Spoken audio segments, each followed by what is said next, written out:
আমাদের স্পষ্ট বক্তব্য, দুর্নীতি তোমাকে লাল কার্ড, সন্ত্রাস তোমাকে একেবারেই কালো কার্ড। আমরা ফাঁসির রশি গলায় নিয়েছি, কিন্তু দেশ থেকে পালাইনি। রক্ষী বাহিনীর চাবকের তো নিচের থেকে অনেকে ফিরে আসেনি, কেউ সৌভাগ্যক্রমে ফিরে এসেছে। ফিরে আসা এক দুর্বল মানুষ আমিও। আল্লাহ তাআলা কি জন্য আমাকে সেদিন বাঁচিয়ে রেখেছেন আল্লাহই ভালো জানেন। অথচ আমি একটি শহীদ মুক্তিযোদ্ধা পরিবারের মানুষ, আমার কোনো অপরাধ ছিল না। আমার বিষয়টা দিয়ে আমি বিবেচনা করেছি এরকম বহু নিরপরাধ মানুষকে তারা নির্যাতন করেছে, কেউ কেউ দুনিয়া ছেড়ে চলে গেছে, আফসোস নাই। তারপরেও যদি দেশের মানুষ আমাদের জীবনের বিনিময়ে একটু শান্তি পেত, কোনো আফসোস থাকতো না। কি অবস্থা সৃষ্টি হলো। সম্ভ্রান্ত পরিবারের মানুষগুলো তাদের মেয়েগুলোকে আর কলেজ ইউনিভার্সিটিতে পাঠানো বন্ধ করে দিয়েছিল। কেন বন্ধ করে দিয়েছিল আপনারা বুঝতেই পারছেন। মানুষের জীবনের কোনো নিরাপত্তা ছিল না, সম্পদের কোনো নিরাপত্তা ছিল না, বাইরেও ছিল না, ঘরেও ছিল না। অথচ 70-এর নির্বাচনের সময় আমরাই বলেছি মানুষকে, ভোট দেন নৌকায়, আপনি দরজা খুলে রাতে ঘুমাতে পারবেন। হ্যাঁ, ঠিকই মানুষ দরজা খুলে ঘুমাইছে, কিন্তু সেই দরজাটা নিজে খুলে নাই, চোর ডাকাত এসে খুলে দিয়েছে। আমি বলেছিলাম আমাদের আল্লাহ অনেক সম্পদ দিয়েছেন, সব জায়গায় বলি একটা সম্পদের অভাবের কারণে আমরা পারলাম না আমাদের দেশটাকে বাগানের মতো করে সাজাতে। সেই সম্পদ হচ্ছে চরিত্রের সম্পদ।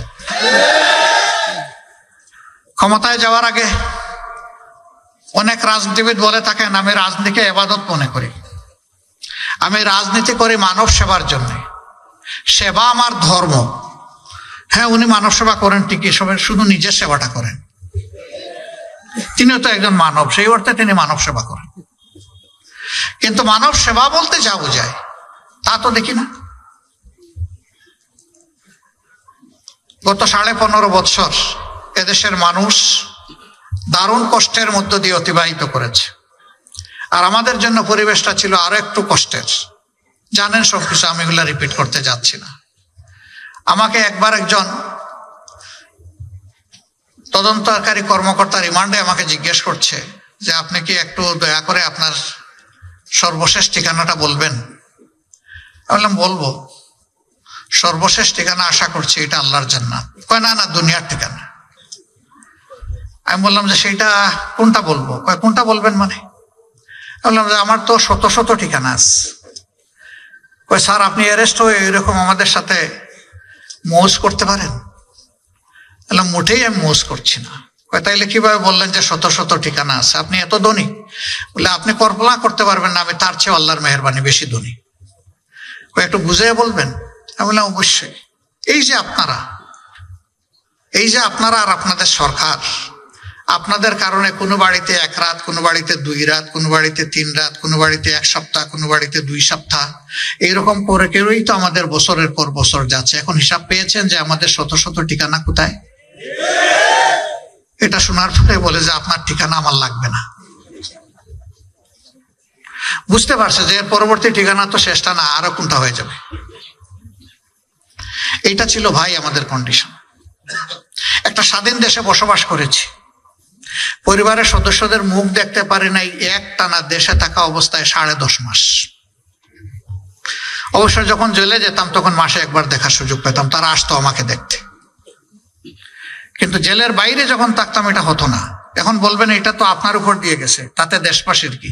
না, আমার উপর দিয়ে যায় নাই, কোটি কোটি মানুষের উপর দিয়ে একই অবস্থা গিয়েছে। আমি একা মজলুম ছিলাম না, বলতে গেলে গোটা দেশবাসী, গোটা সমাজই মজলুম ছিল। তারা আমাদের সবগুলো অধিকার একে একে কেড়ে নিয়েছিলেন। বাঁচার অধিকার, খাওয়ার অধিকার, কর্মসংস্থানের অধিকার, আমাদের ভোটের অধিকার, আমাদের মানব অধিকার, আমাদের নাগরিক অধিকার সবই তাদের জিম্মায় চলে গেছিল। তাদের অবস্থাটা ছিল তারা দেশের মালিক আর আমরা ভাড়াটিয়া। ভাড়াটিয়ারও ভাই একটা মর্যাদা থাকে, তাও মনে হয় আমাদেরকে ওভাবে চিন্তা করতো না দেশবাসীকে। এবং কোথায় কোথায় তারা হুমকি দামকি দিতেন, কোথায় কোথায় মানুষ খুন করতেন, কোথায় কোথায় বিচারের নামে মানুষকে ফাঁসিতে ঝুলাতেন।